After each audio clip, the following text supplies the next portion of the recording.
Bom, chegou um momento que todo mundo esperava. E esse momento não é naturalmente não é a minha palestra, não são as minhas palavras, mas sim a sentença. A sentença é o que todo mundo espera caso não se tenha uma composição através dos meios mais adequados que nós temos de resolução do conflito, caso não se chegue a uma composição durante uma mediação, uma conciliação, que se tenha todo o procedimento arbitral, chegou a hora da sentença. Obtivemos a sentença. E aí, o que fazer com esse provimento? O que é essa sentença? Qual o seu conteúdo? Qual a sua eficácia? Como eu transformar esta sentença? Como eu dar efetividade a essa sentença? Como eu realizar aquela ordem que se tem num provimento, que é um provimento jurisdicional, proferido por um árbitro, proferido numa arbitragem, mas é um provimento jurisdicional. E é isso que nós vamos tratar aqui, falar um pouquinho da efetividade de uma sentença arbitral. E eu começo falando aos senhores que uma sentença arbitral, ela tem a mesma força, ela tem a mesma eficácia, ela tem então a mesma energia que uma sentença proferida pelo judiciário. Mesmo uma sentença arbitral, e inclusive quando condenatória, ela representa um título executivo judicial. Mesmo, não é um título executivo extrajudicial, ela é considerada um título executivo judicial, ou seja, tem a mesma força.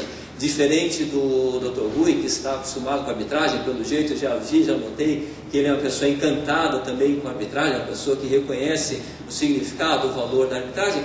Alguns magistrados, Dr. Rui, eu confesso a vocês que alguns magistrados têm uma certa resistência a isso. Imaginar que uma sentença não proferida pelo Estado, não proferida por um representante do Estado, tem o mesmo significado que uma sentença proferida pelo Estado. Eu lembro que certa vez, conversando, já faz algum tempo, mas conversando no ambiente dos magistrados, na escola da magistratura, eu fui falar sobre outros temas e fiz uma referência a isso. E alguns juízes falaram, não, mas como? Então significa que um árbitro pode proferir uma sentença como a nossa? E houve até assim uma preocupação por parte deles. E eu respondi, sim, exatamente igual. Se um juiz condena uma parte, o réu a pagar 1 milhão, a eficácia dessa sentença do juiz é igual a uma sentença arbitral que condena a pagar 1 milhão. E ainda com uma característica, senhores: quem profere a sentença na arbitragem não precisa sequer ser formado em direito. Imagina o impacto que isso pode vir a ser para alguns magistrados. Pode ser um psicólogo, pode ser um filósofo, um administrador de empresa. Senhores, pode até ser um engenheiro. Pode ser um engenheiro. O problema é que daí demora mais, né, a sentença. Tem algum engenheiro aqui? Não. Não teria engenheiro? Então posso falar um pouquinho? Tem? Então vou falar com um pouco de calma. Demora mais, com todo respeito, demora um pouquinho mais. E precisa ter tradução depois, né? Porque às vezes o engenheiro fala algumas coisas que a gente não entende muito. Precisa ter advogado também para os outros, né? Nós somos um ambiente que nos entendem. Pode ser engenheiro? Pode ser engenheiro. Então uma decisão do engenheiro que condena a pagar 1 milhão tem a mesma força que uma sentença de um juiz? Não. Tem a mesma força que um acórdão do Tribunal de Justiça condenando a pagar 1 milhão. Tem a mesma força que um acórdão do Superior Tribunal de Justiça condenando a pagar 1 milhão, uma sentença proferida por um único engenheiro em um procedimento. Então esta é a nossa realidade, Uma sentença arbitral, ela é idêntica nesse particular a um provimento jurisdicional. Tem a mesma eficácia, tem o mesmo resultado, tem a mesma força. E nós temos outra característica, entre as diversas características que nós tivemos em relação, já ditas aqui em relação à arbitragem: celeridade, especialidade dos árbitros, o tratamento, a flexibilidade do procedimento, que este, eu diria que é o maior diferencial mesmo da arbitragem. Mas nós temos outra característica importante, que é exatamente, senhores, o cumprimento espontâneo das decisões arbitrais. Mesmo era quase que uma tradição em nosso ambiente arbitral cumprir-se as determinações feitas pelo árbitro ou pelo tribunal arbitral. Até mesmo, ainda nessa semana, segunda-feira, ontem, eu dei aula sobre medidas cautelares, tema riquíssimo, medidas cautelares, tutelas de urgência, tutelas de evidência, tutela antecipada e arbitragem. E ainda ontem perguntaram, mas como é que é a medida cautelar deferida por um árbitro? Como é que fica nesse contexto? Ele determina, mas ele não tem força para cumprir. Já foi dito aqui, repito, os atos de execução, os atos de coerção são realizados no judiciário, não pelo árbitro. Mas nós falamos, por incrível que pareça, até mesmo medidas liminares de constrição, de depósito, determinando depósito, até mesmo essas medidas, por vezes, elas são, ou por vezes, muitas vezes, comumente, elas são cumpridas pela parte. Medidas cautelares são cumpridas espontaneamente pelas partes. Então existe esta característica que eu diria que é um atrativo para a arbitragem. O cumprimento espontâneo das decisões. Então esse é o primeiro aspecto. E por que tudo isso? Senhores, o ambiente arbitral ele é diferenciado. Nós costumamos falar que a arbitragem ela é para cavalheiros. Todos os players, todos que atuam, todos que participam da arbitragem têm esse perfil, têm essa característica. E mais do que isso, na maioria das vezes eles se conhecem. São empresas que estão acostumadas neste ambiente. Então um descumprimento de uma ordem arbitral, ela seria no mínimo constrangedora. Se apresentar perante uma comunidade restrita, pensando aqui numa arbitragem internacional, apresentar-se numa comunidade restrita como uma empresa que descumpre determinações arbitrais. Imagina os senhores, por exemplo, uma Petrobras, falando aqui um pouquinho, uma rápida referência à arbitragem internacional. Ontem o professor Camona falou que o Brasil ocupou o 4º lugar em arbitragens internacionais na CCI, que partes brasileiras estavam em 4º lugar nas arbitragens internacionais, quando ela teve visibilidade. E qual foi a empresa brasileira que mais movimentou a CCI naquele momento, e ainda movimenta muito? A Petrobras, em relação aos negócios que ela tem no mundo inteiro. Então, imagina a visibilidade da arbitragem, imagina a visibilidade do Brasil, e imagina a visibilidade da empresa. Se uma empresa que utiliza desse expediente, por vezes em seu favor, por vezes como requerida, não como solicitada, não como solicitante, mas imagina a situação se ela vier a descumprir. Isso abala, senhores, é um efeito muito nocivo, esta resistência ao cumprimento de uma sentença arbitral, porque isso abala a credibilidade da empresa para futuros negócios. Então, quando nós falamos numa arbitragem internacional, quando nós falamos numa arbitragem internacional, que é um grupo pequeno, é um grupo seleto que todos se conhecem, abalar a credibilidade de uma empresa é tudo que não se quer. E os senhores sabem que notícia ruim corre rápido, mais do que notícia boa. Então, se cai no mercado, olha, tal empresa, ela está relutante em relação ao cumprimento de uma decisão. Isso acaba comprometendo, pode contaminar novos negócios, ou pode atrapalhar na negociação. Por quê? Porque isso tem um custo, ter que promover uma execução de uma sentença arbitral. Então esse é um ponto. Então a própria imagem das empresas. Segundo, diferente no judiciário. No judiciário que em São Paulo, falar dos nossos números, nós temos 20 milhões de processos. O que é? Nós temos 20 milhões de processos em curso em primeiro grau. Ah, que bom! 10 milhões é o Estado, execução fiscal e tudo mais. E os outros 10 milhões? Bom, então imagina 10 milhões, desses 10 milhões de pessoas, alguns ou muitos não cumprirem, não tem essa identidade da parte da pessoa em relação ao ambiente em que ela vive. Essa é uma característica. Segunda característica, a arbitragem ela é eleita pelas partes. As pessoas escolhem especialista, escolhem uma pessoa que elas confiam pela sua autoridade. Confiam pela sua autoridade a julgar aquela questão. Seria um nonsense, seria um contrassenso falar, poxa, eu escolho tal pessoa para cuidar do meu direito, e eu tenho os advogados que estão dando todos os elementos para essa pessoa julgar melhor o meu direito, para me dar uma proteção da expectativa que eu tenho.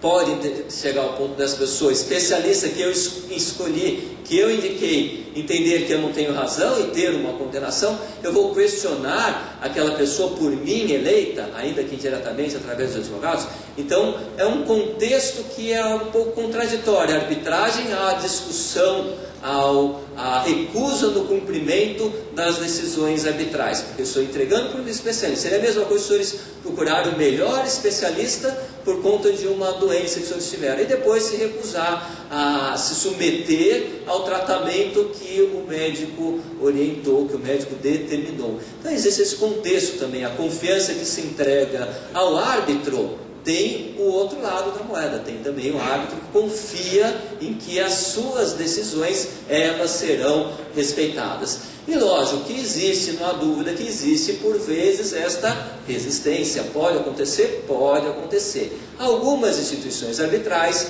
elas trazem no seu regulamento alguns elementos também que sugerem, que acabam servindo de um estímulo para aquela parte eventualmente resistente, aquela parte que tem dúvida, mas será que eu vou cumprir? Será que não dá para levar isso adiante? Então tem algumas instituições arbitrais que têm este estímulo previsto no seu regulamento. O que eu lembro aqui é do CANSA-CBC, o Centro de Mediação e Arbitragem da Câmara do Comércio Brasil e Canadá. Lá está escrito que mesmo sendo procedimento arbitral sigiloso, existe a confidencialidade.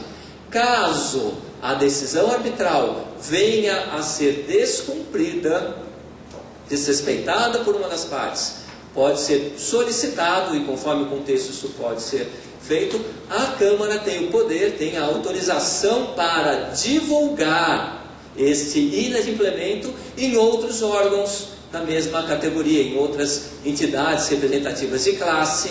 Então ela pode divulgar que uma das partes ela é existente. Ora, isso é nocivo, como eu falei, é nocivo à credibilidade da empresa.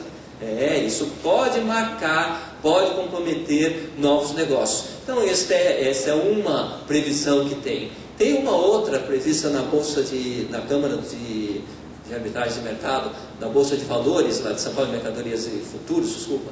Tem uma previsão que é até um pouco questionável. Lá diz que a empresa que descumprir a sentença arbitral, isso também o professor Camona falou ontem, para entrar no novo mercado é um requisito que tem a cláusula arbitral, a ser decidida a arbitragem pela Câmara de Arbitragem do Mercado, deles mesmo, da Bolsa de Mercadorias e Futuros. E há uma previsão também que a parte pode vir a ser privada de operar nesse segmento, na Bolsa de Valores, se descumprir as determinações, as decisões que forem proferidas pela Câmara de Mercado. Então, olha a que ponto se chega. Eu digo que aí é um pouco extremado, porque imagina, impedir a operação, impedir a atuação de uma empresa por descumprimento de uma decisão na Câmara. É questionável, mas enfim, é um estímulo, sem dúvida alguma, é um estímulo para o cumprimento, aí já não tão espontâneo assim, mas é um estímulo para o cumprimento, o cumprimento das decisões. Porque o que se espera efetivamente é que a decisão seja cumprida. E aqui eu peguei, olha só, o regulamento de mediação, procedimento de mediação e arbitragem da Câmara aqui de Joinville. E um dos seus itens fala: as partes, ao eleger as regras aqui dessa instituição, ficam obrigadas a acatar e cumprir esse regulamento, inclusive em relação a custos e honorários, reconhecendo que a sentença arbitral será cumprida espontaneamente e sem atrasos, não se admitindo qualquer recurso, realmente não tem, ressalvadas as defesas. Lógico que tem defesa, também tem o direito de defesa, não há dúvida em relação a isso. O importante é que aqui não tem nenhuma sanção, mas reforça a ideia: a sentença ou as ordens, no modo geral, devem ser cumpridas espontaneamente. Essa ideia é uma questão até cultural. Aqui tem um efeito, no mínimo um efeito pedagógico. A pessoa lê, aqueles que optarem por esse regulamento vão olhar e falar: olha, eu tenho que cumprir espontaneamente. Olha, se eu tenho que cumprir, não é provavelmente espontâneo, mas aqui tem esse elemento pedagógico. Então não tem nenhuma outra repercussão indireta, não tem nenhuma outra sanção, mas no mínimo há esse efeito pedagógico. Não deixa de ser mais um estímulo ao cumprimento de uma decisão, de uma sentença arbitral. Mas, senhores, são todos seres humanos. As partes que atuam no procedimento arbitral, mesmo através de pessoas jurídicas, lógico que a pessoa jurídica que pode ser parte, tem um determinado momento que pode oferecer uma resistência, pode, por convicção própria, querer não cumprir uma condenação. Isso acontece? Pode acontecer. Pode acontecer. Tem pessoas que são resistentes mesmo. Ou eles concordam, ou eles vão resistir ao máximo, independente de ter ou não razão. Tem algumas situações que as pessoas têm razão para oferecer uma certa resistência. Tem outras que, mesmo sem razão nenhuma, as pessoas naturalmente têm esse perfil. Aliás, lá nos fiordes, perto da Noruega, da Islândia, dizem até que algumas pessoas, elas resistem à condenação penal. Dizem que mesmo sendo condenada no aspecto penal por uma corte suprema, falam, de forma alguma, elas não têm nenhum constrangimento em sair às ruas e falar, não, eu estou esperando prescrever a pena, daí eu não vou ser condenado e pronto. Então tem pessoas que naturalmente oferecem resistência, falam, não, eu vou até onde eu puder resistir a uma decisão. E o que fazer? E nessa situação, como que eu consigo dar efetividade a um comando contido nesta sentença arbitral? E aí que nós vamos falar um pouco das opções. Eu não pretendo aqui agitar a polêmica que existe a respeito da natureza jurídica da sentença, se é aquela teoria trinária ou quinária, essa sentença ela é declaratória, constitutiva, condenatória, se também a executiva, a licença mandamental são categorias autônomas ou não. Os processualistas se discutem muitas páginas e páginas e páginas de livro a respeito disso, muito debate, e até hoje não se entenderam, afinal, qual das melhores teorias a respeito dessa questão. Não vou tocar nesse assunto. O que nós precisamos ter ideia aqui é que existem sentenças que precisam de uma atividade a mais. Nós precisamos, em determinadas situações, de uma materialização do comando contido na decisão.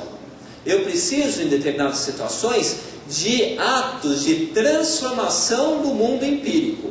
Eu preciso de força, de coerção, para transformar a realidade das coisas, com o objetivo de cumprir uma sentença judicial.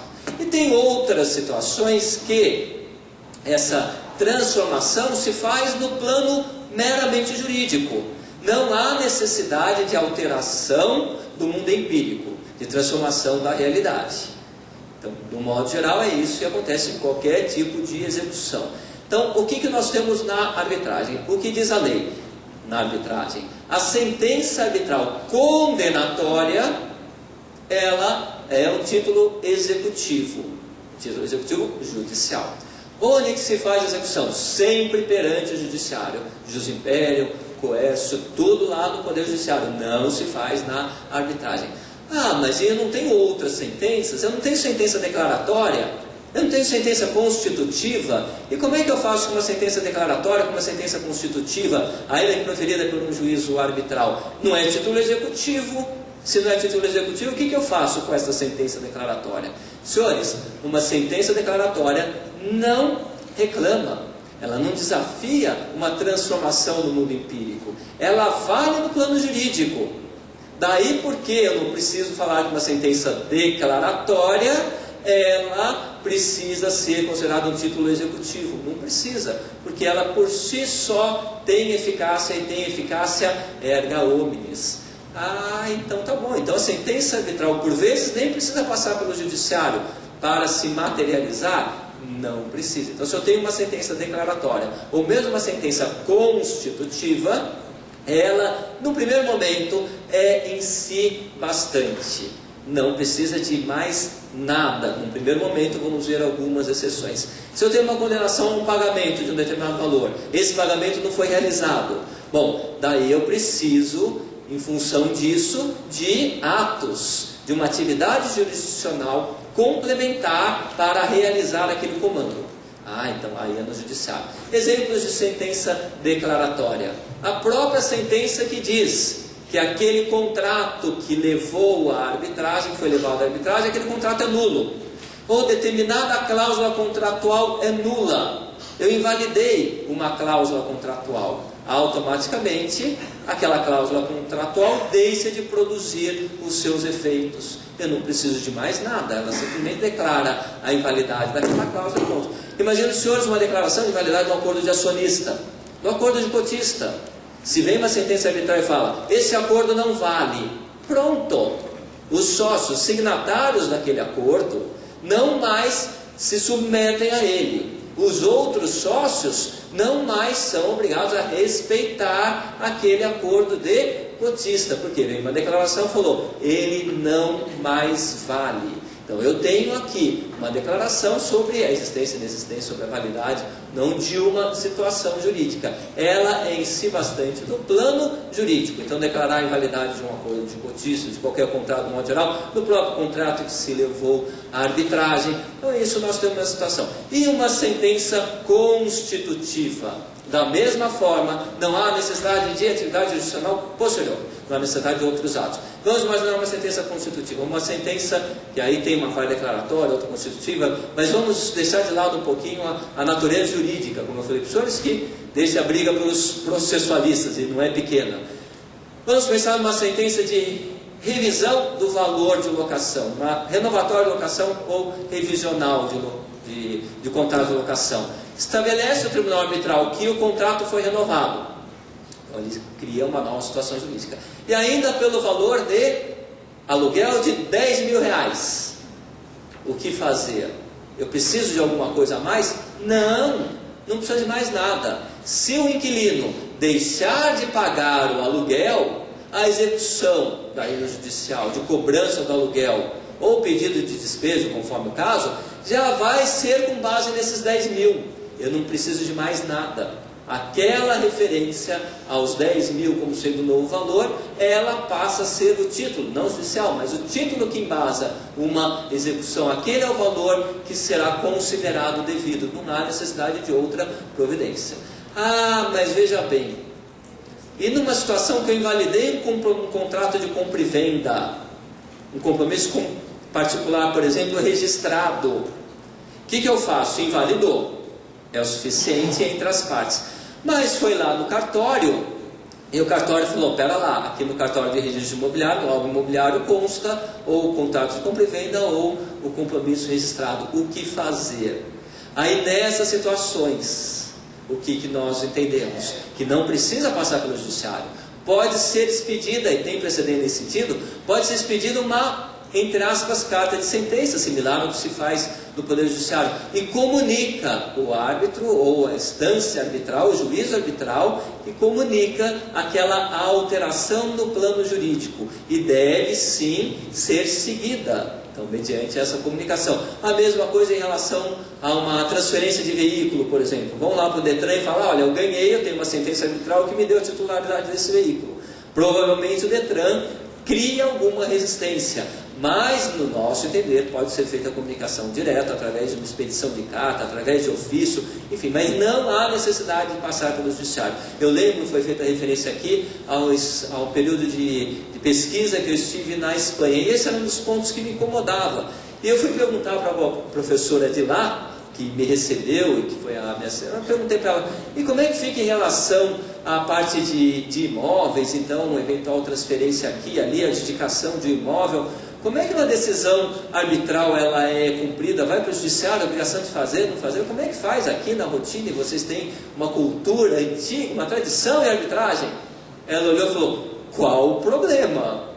Falei, mas faz como? Não, é só mostrar a sentença, é só comunicar a sentença. Por quê? Porque lá eles respeitam a arbitragem, lá eles conhecem a arbitragem, então é uma questão cultural. Falei, mas não tem problema nenhum. A Ana até ficou olhando para mim com uma interrogação, por que ele está perguntando? É tão óbvio, né? É tão óbvio, qual o problema de se cumprir uma decisão arbitral? Decisão arbitral naturalmente se cumpre, inclusive, pelas pessoas envolvidas. Lembra aqui, até uma vez, estava conversando já há algum tempo, com um professor alemão, né? E falando de despejo também, desocupação de imóvel e tal. E eu falei, como é que funciona? Como também em alguns outros países, se tem uma decretação de despejo, se tem uma decretação de despejo, o inquilino desocupa o imóvel. Qual a dúvida? Aí eu falei, bom, E aí muitos dos senhores não estudaram nessa época, mas eu lá atrás, eu estudei, eu aprendi, eu advoguei, quando uma decretação de despejo por falta de pagamento, não, nada por uso próprio, enfim, quando a decretação de despejo não tinha a sentença não tinha, apelação contra a sentença não tinha efeito só devolutivo, tinha efeito suspensivo também. Então vocês ganhavam uma decretação de despejo, quem sabe com uma denúncia vazia, que em determinadas situações podia, e ainda tinha que recorrer para o tribunal mais 5 anos. E a parte recorria, lógico, estava pagando o valor mínimo de aluguel, naquela época era essa a realidade, ela recorria para pagar nada. O advogado falava, me dá 30% do valor real do aluguel, eu levo esse processo por mais 5 anos. Era assim. E daí que eu comentei lá fora, falei, não, mas você tem uma decretação de despejo, o inquilino desocupa, não tem dúvida. Aqui, agora muito melhor a nossa lei, mas aqui por vezes exige a intervenção, a mão firme do Estado, impondo a obrigação que é natural da parte de cumprir o que foi decidido. Então, o que nós temos? Declaratória constitutiva, ela vale, ela tem a sua eficácia. Ah, mas nós temos outras situações, falando de despejo. E uma decretação de reintegração de posse? E uma decretação de despejo? É necessário ato judicional depois? É necessário uma execução? É uma sentença condenatória ou não é sentença condenatória? Volto a falar, os senhores vão encontrar teoria em todos os sentidos. Se é condenatória, executiva lato sensu, se é executiva lato sensu, obrigação de dar, fazer, não fazer, ele vai encontrar um monte de coisa. Mas na ideia que nós temos em relação à execução, diante dessa situação, aí é uma ordem específica de desocupação. Uma ordem de desocupação, tal qual as ordens proferidas pelo Tribunal Arbitral em relação a medidas cautelares. Esta ordem, ela integra um ambiente de cooperação entre o juízo estatal e o juízo arbitral. Daí, esta ordem, uma vez desrespeitada, ela pode ser provocada mediante ato direto solicitado. O que nós propomos, inclusive, na reforma do Código de Processo Civil, é chamada carta arbitral. Não é processo de execução, mas é um processo similar à condução de uma testemunha remitente, similar a uma determinação de uma cautelar de bloqueio de bens. É uma solicitação para que o judiciário execute aquela determinação, que nós propomos através de uma carta arbitral. Mas não é processo de execução. Por quê? Porque elas são consideradas, no meu entender corretamente, executivas lato sensu. Elas têm em si a força inerente à própria execução. Tem uma autorização para executar aquela sentença. Aí pede ao judiciário a prática daquele ato, a desocupação do imóvel, a reintegração do imóvel. Então, nessa situação de executiva lato sensu, falamos de declaratória, falamos de constitutiva, de executiva lato sensu agora, precisa do judiciário, mas para a prática de determinado ato específico, não através de execução. Bom, mas e afinal, para que serve a tal execução? Que a sentença é o título executivo judicial. Esta serve, a execução serve para, por exemplo, condenação de quantia certa contra devedor solvente. Aquele tal 1 milhão. Então condenou a pagar 1 milhão, o devedor não pagou. O que fazer? Daí sim eu instauro uma execução de sentença. Ah, mas está vendo como ele está velho? Ele nem lembra mais que não existe execução de sentença. Realmente eu estudei quando existia execução de sentença, já há algum tempo. O Superior Tribunal de Justiça me deu direito ao esquecimento, né? Então eu não falo quando eu me formei, mas eu estudei quando era essa outra realidade. Tinha sim a execução de sentença. Agora é cumprimento de sentença. Muito mais sério, foi uma mudança boa, muito boa no nosso sistema processual. Mas e a sentença arbitral? Como é que eu faço? É cumprimento de sentença? Bom, é cumprimento, o nome é eu de menos. Mas eu preciso de um processo. Preciso de um processo no judiciário. Por isso nós falamos, é um processo de execução. Tem petição inicial, pedido propriamente dito, petição inicial, pedido, e nós temos a provocação. Algumas questões eu vou falar, é um tema polêmico, eu vou falar de alguns pontos importantes. Precisa ter a triangulação.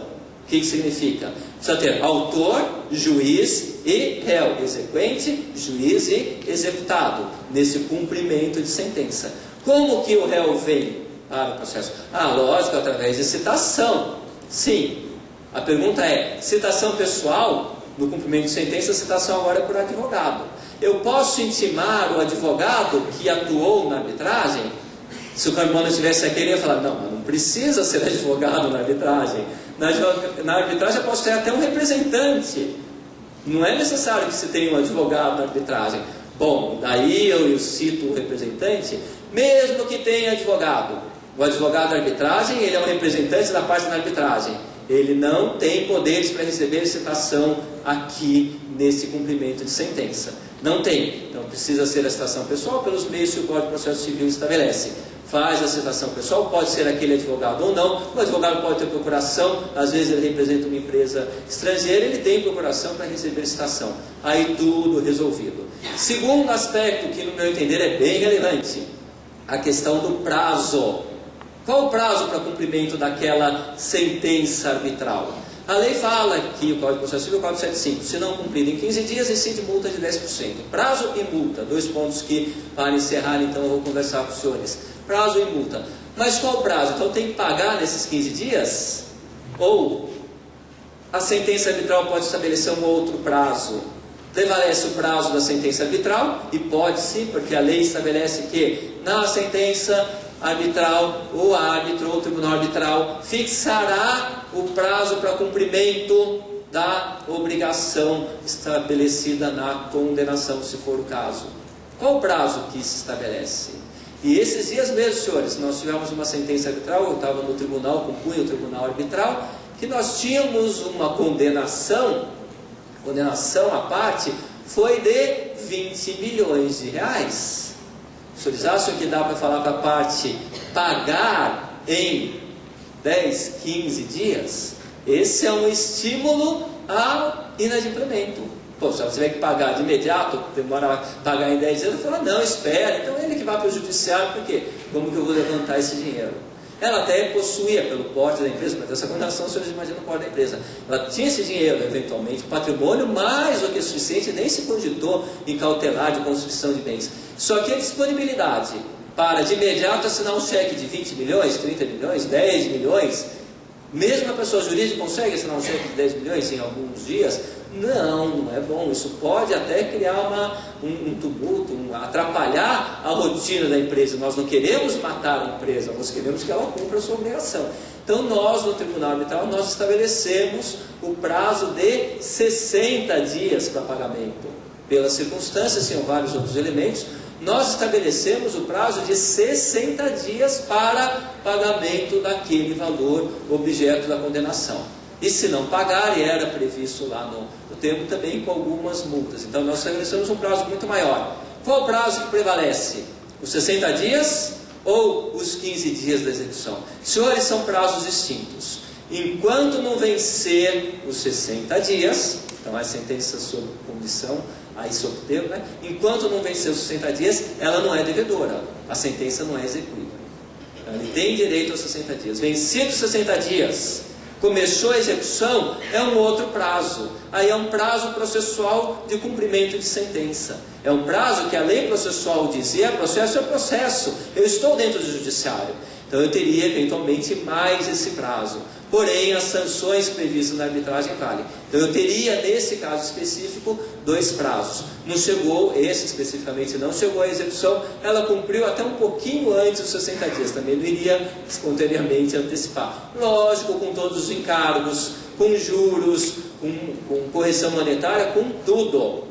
Tinha assim a incidência, então nem era tão vantajoso para ele. Então nós temos esses dois prazos. O prazo do processo, da execução, ele existe, independente de eventual outro prazo. Também a questão da multa. Não pago, o que nós vamos ter? A incidência da multa do 475J, que eu diria que foi um dos melhores achados. Isso tem lá fora, mas foi trazido para cá. Eu acho um dos melhores modelos para estimular o devedor ao cumprimento da sua obrigação, a pagar. Porque para alguns ter um encargo extra de 10% é um ônus expressivo, vocês sabem disso. Poxa, por alguns dias eu vou pagar 10%, mais juros, mais correção monetária. Então eu estimulo o cumprimento desta obrigação pecuniária, quando é uma obrigação pecuniária. Então, vale essa multa, mas eu posso na arbitragem ter alguma outra multa? Aí, para ter multa na arbitragem, depende do que? Depende do que está lá no termo, depende do que está na convenção. A arbitragem, ela é seguida de acordo com o que as partes querem. É um hino aí da autonomia da vontade, é um hino da vontade das partes. Se elas estabeleceram multas, encargos para esse tipo de cumprimento da obrigação, pode estabelecer lá na sentença. Se não, nós temos a multa do Código de Processo Civil. Ah, mas a multa do Código de Processo Civil se aplica à arbitragem? Mas gente que sabe, escuta, ouve, fala e ensina que Código de Processo Civil não se aplica à arbitragem. Nós não estamos mais na arbitragem, nós estamos agora num cumprimento de sentença. Se nós estamos no cumprimento de sentença, esta multa aplica sim, por ter o remitente, por ter aí aquele resistente executado, exigido a provocação do judiciário. Ele exigiu a provocação do judiciário, não cumpriu com aquela condenação.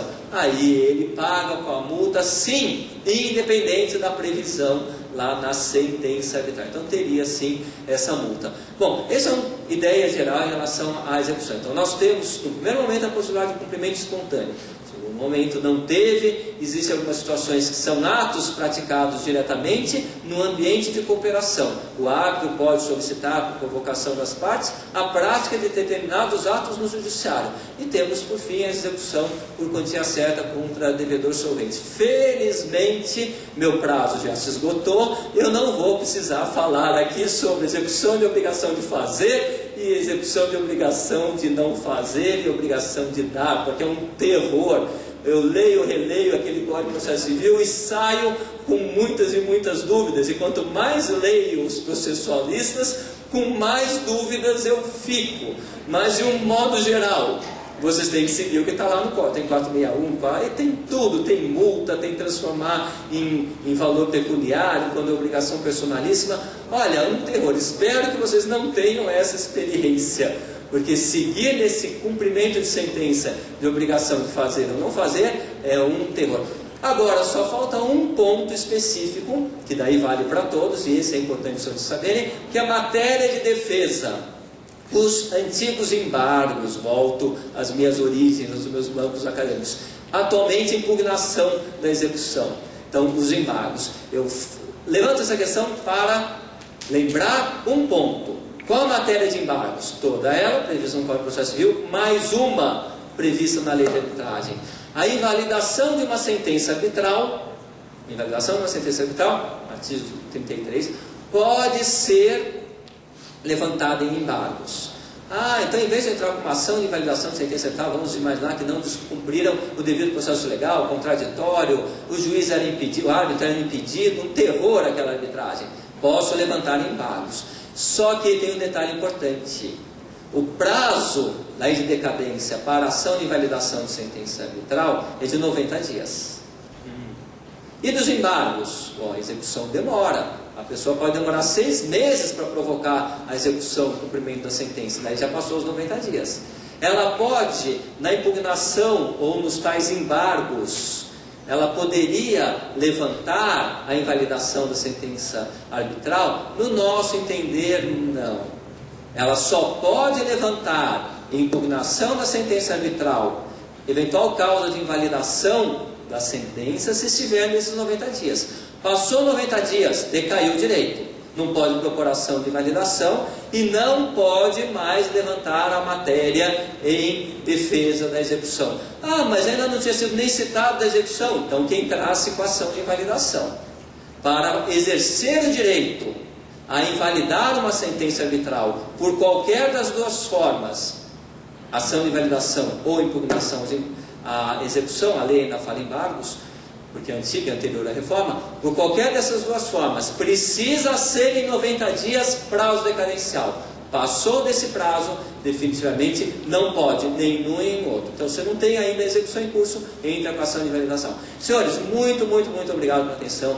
É realmente muito especial eu vir aqui, espero ter outras oportunidades, muito especial porque tenho a oportunidade de rever amigos e espero nessa viagem também ter novos amigos e poder reencontrá-los em breve. Quais os passos a serem seguidos perante o judiciário após o descumprimento de uma sentença arbitral?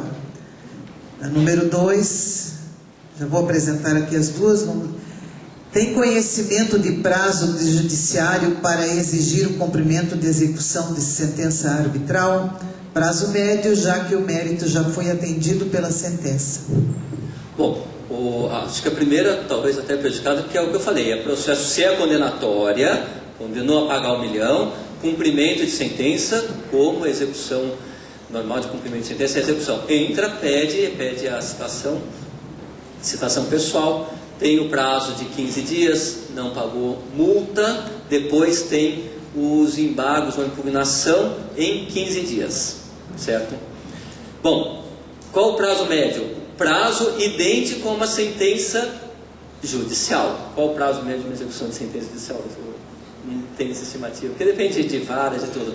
É exatamente igual. Não é porque é uma sentença arbitral que ela é diferente, é mais rápida ou mais devagar. Entrou no judiciário, ela entra como título executivo judicial. Então esse é o prazo mesmo de uma sentença que condenou a pagar 1 milhão. Aqui, a possibilidade de divulgar uma decisão ou sentença em alguns órgãos não seria contrário à obrigatoriedade do sigilo do procedimento arbitral? Totalmente contrário, e exatamente por conta disso que precisa estar previsto, porque se a parte ela optou por aquele regulamento, ela tem consciência de que, descumprindo, ela autoriza a quebra do sigilo. Então ela previamente autorizou a quebra do sigilo nessas situações. E eu diria aos senhores que esse é o impacto que se quer muitas vezes. É falar, olha, se você descumprir, aquele sigilo que existia, ele será quebrado. E a parte pensa, poxa, mas eu não quero quebrar o sigilo, eu não quero quebrar a confidencialidade. Agora, não vi, eu esses dias conversei com o Dr. Stauro, o presidente, e nós não temos histórico disso acontecer. Eu diria que só o fato de ter essa previsão já é um estímulo ao cumprimento. Mas, em princípio, ela quebra o sigilo, sim, por autorização das partes. Inclusive, o que eu faria naturalmente é consultar a outra parte, né? Porque o sigilo quebra das duas. Eu consultaria o credor, entre aspas, saber se ele estaria confortável nessa situação. Pulando um pouquinho isso, tem um outro problema que, não sei se eles iam perguntar ou não, mas e a execução do Poder Judiciário? Tem sigilo ou não tem sigilo? Como é que eu faço a execução? Posso falar, olha, lá na arbitragem eu tive a confidencialidade, mas e se eu for executar? Vai escancarar o conflito. Inclusive eu vou juntar peças, cópias e peças lá da arbitragem, e vai sair no distribuidor. O que fazer? Na reforma do Código de Processo Civil, eu pela PUC, que nós estamos lá no pós-graduação e na graduação, mas esse é um grupo de pesquisa que nós temos no pós, eu sou líder, entre as, é o nome acadêmico, líder, é o nome do coordenador do grupo. Nós fizemos o estudo da reforma do Código. E fizemos algumas propostas para o, na época, senador Walter Pereira, no finalzinho depois, quando estava na aprovação no Senado. E uma das propostas que nós fizemos, além da carta arbitral, que eu fiz referência aqui, que o nome saiu lá dos bancos da nossa faculdade, da PUC, outra proposta que nós fizemos foi exatamente em relação à confidencialidade, e que foi aceita, tanto pelo Senado, como parece que está mantida nesta versão da Câmara dos Deputados, que eles prometem votar no dia 8, 7, 6 ou 8, eu não lembro agora. Mas o senhor sabe, né? Promessa de político, né?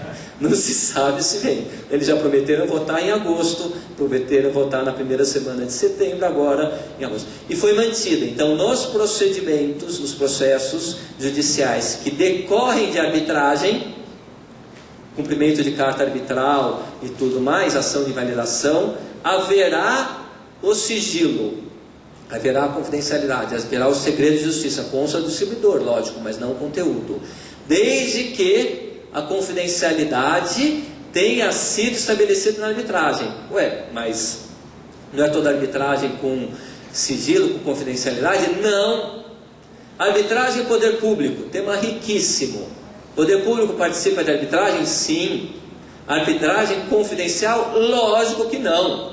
Se quando os atos são públicos já existem escândalos que nós acompanhamos, imagina se fosse uma arbitragem secreta, o que o gestor do nosso patrimônio, quando bem público, ele não poderia fazer. Então, arbitragens envolvendo o poder público não tem confidencialidade. Então, se a confidencialidade foi estabelecida na arbitragem, pode, na proposta de reforma do Código, que espera-se seja aprovado, pode então ter o segredo de justiça, numa daquelas exceções do artigo respectivo. Tem aqui mais uma pergunta. Pode uma sentença arbitral ser protestada em cartório? Ser protestada. Similar, não é protesto, parece que é um outro ato, é protesto normal, enfim, similar a uma sentença judicial. Inclusive fala-se em hipoteca, que eu lembrei, gera hipoteca e tudo mais. Só que esse tipo de expediente, o que se faz no judiciário, é por conta de uma sentença ser submetida a recurso. E daí se utiliza desse expediente. Aqui no caso, eu tenho uma sentença, eu já posso pedir o seu cumprimento. Aqui, inclusive, eu faço uma observação só lembrando, a sentença ela é proferida por árbitro único ou por tribunal arbitral, né? Então eu tenho uma decisão e a decisão ela será definitiva. Então acaba sendo mais fácil já partir para os atos de execução diante de uma resistência do devedor.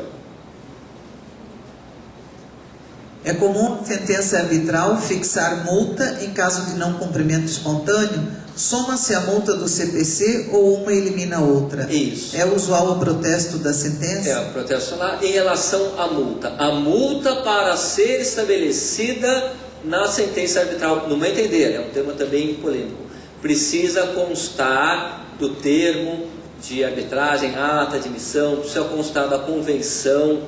Nós somos mais contidos à vontade das partes. O limite de atuação do árbitro ele é fixado pelas partes. Então eu sou um pouco mais contido, eu preferia só ter esta fixação de multa numa sentença definitiva, diferente de ordens cautelares, se tiver previsto. Uma vez previsto, soma aos 10% do 475J? Sim, porque uma é a multa pelo não cumprimento na forma e prazos estabelecidos na sentença arbitral. A outra é a multa por provocação do Poder Judiciário de natureza processual e por força de lei. Então, no meu entender, ela somaria. O que por vezes tem sido feito, para não ter dúvida em relação a isso, é colocar aqui, tem a multa de 10% na forma do 475J, caso seja necessária a provocação do judiciário.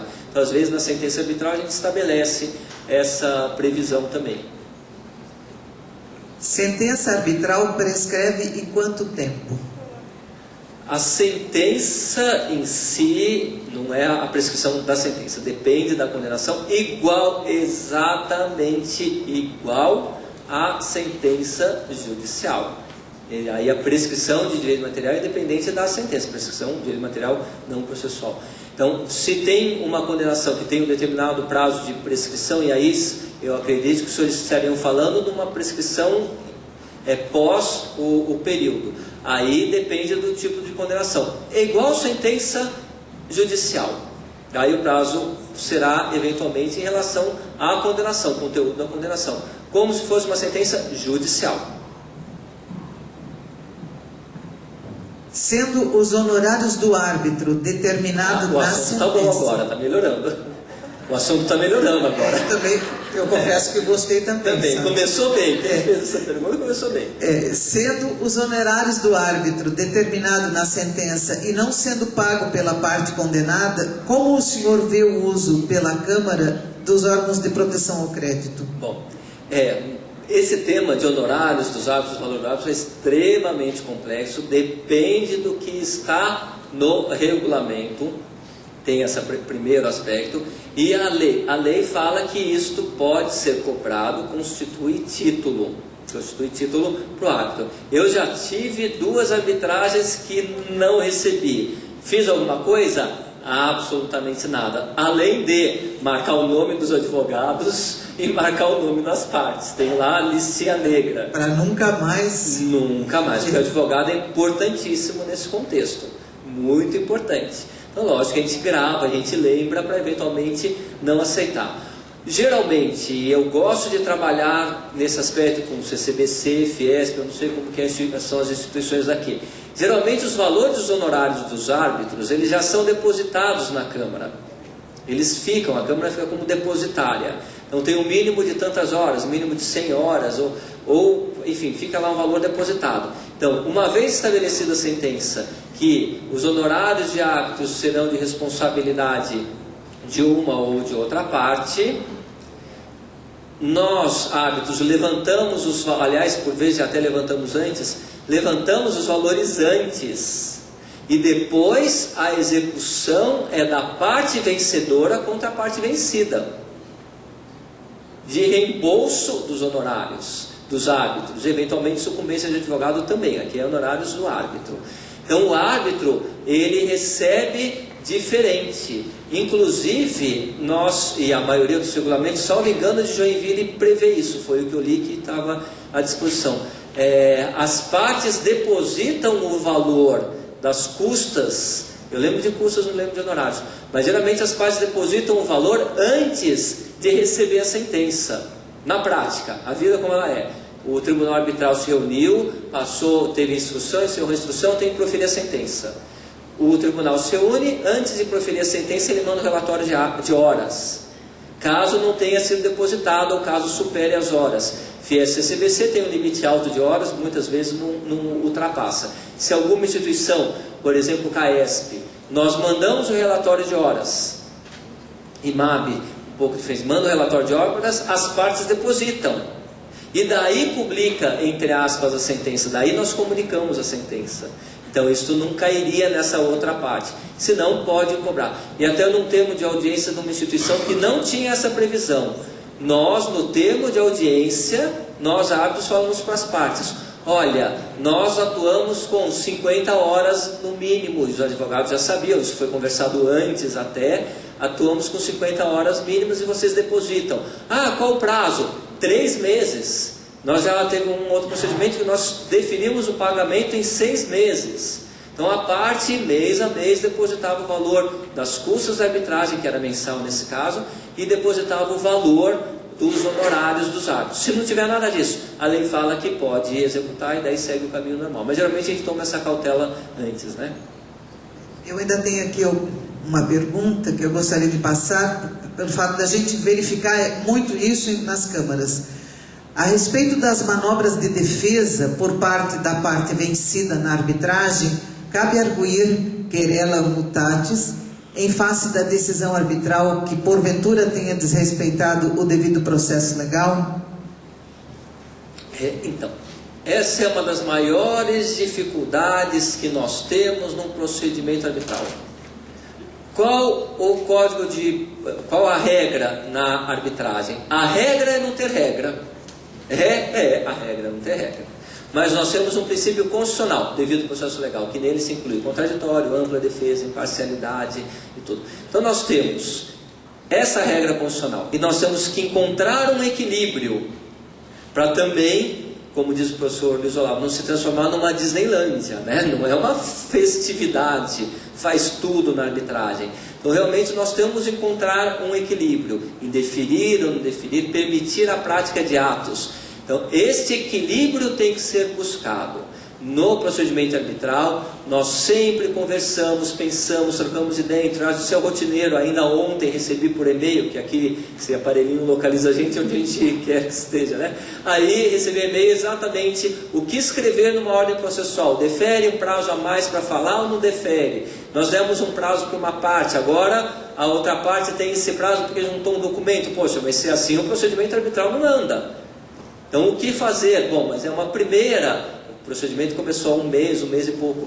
Então assim, nós vamos definir ou não vamos definir? Porque tem uma faca na nossa cabeça. A invalidação por quebra do devido processo legal. Ampla defesa, isonomia, contraditório, tratamento igual das partes. Então nós temos que buscar esse equilíbrio sim, mas nós temos que ser firmes. Não pode deixar uma festa. Então a gente tem que ter a sensibilidade de verificar quando a parte, nós percebemos depois de aí essa experiência, depois de muito tempo, a parte planta ela semeia matéria para invalidação de sentença arbitral. E é curioso que depois de um tempo a gente começa a perceber. Então ela começa a pedir provas assim totalmente inúteis. Então a gente vem com uma decisão falando da pertinência, da não utilidade daquela prova. Mas é muito, muito, muito, muito difícil encontrar esse equilíbrio. Na maioria das vezes o tribunal é tolerante no começo. Mas tem um momento que a gente precisa manter a ordem para o procedimento arbitral ter o seu fim. Então, por exemplo, entrega de parecer jurídico em alegações finais. Esses dias nós fomos surpreendidos com isso. Uma das partes em alegações finais, que não é mais para apresentar nada, só o resumo de tudo, juntou um parecer de um professor famoso sobre determinada matéria. Aceita ou não aceita? Se não aceita, vai falar: ah, mas e meu direito de defesa? Esse é o material de um assunto novo para fundamentar o parecer. Aí qual foi a solução? Contraditório. Porque senão a outra parte vai se sentir lesada. Então nós definimos o prazo à outra parte para manifestar em 5 dias, como seria um procedimento normal no judiciário? Não. Nós definimos um prazo e autorizamos a outra parte juntar parecer. Ela não consegue parecer em 5 dias. Aí nós fixamos metade do prazo dos memoriais. Os memoriais eram 60 dias, nós falamos, tem 30 dias. Querendo apresentar um parecer. Não demos prazo, demos ciência, mas não demos prazo para se manifestar sobre o parecer, porque nós entendemos que o parecer é uma orientação jurídica com base no que já está no processo, ele não poderia inovar. Então não há necessidade do contraditório com base no parecer. O contraditório já teve em todo o procedimento. É a mesma coisa que ter contraditório nos memoriais. Às vezes a gente dá contraditório nos memoriais, às vezes a gente dá contraditório no parecer. Nesse caso específico nós entendemos que não. E fizemos, enfim. Então tem que tomar cuidado, porque a gente percebe quando a parte começa a plantar, a semear essas questões de validação. Então é difícil encontrar um equilíbrio. Geralmente o tribunal arbitral é generoso, é paciente, dá prazo, escuta um monte de testemunha. A testemunha quer falar de novo, chama a testemunha, fala outra vez, deixa assim em relação à prova, abre as portas para esse tipo de discussão. Já tive audiência, curioso, com 2 depoimentos pessoais, mas 2 depoimentos pessoais da mesma parte, é que um sabia uma matéria, outro sabia outra matéria, então pedi os 2, tá bom, põe 2 depoimentos, se são 2 assuntos diferentes, eu quero depoimento de quem entende da matéria, que está sendo lá objeto de discussão. Então a gente acaba sendo bem flexível em relação a isso. Mas tem que ser enérgico, tem que controlar o advogado, tem que controlar a parte. Nessa hora também tem um momento que a gente fala, o prazo é tanto, até tanto produz isso, até tanto realiza isso, e segura um pouquinho. Pode até, em tese, ter uma condenação aí de litigância de má-fé, de abuso, direito, que é exceção das exceções. É difícil encontrar esse equilíbrio. Experiência. Tem que ir acompanhando, mas sempre pensar no devido processo legal.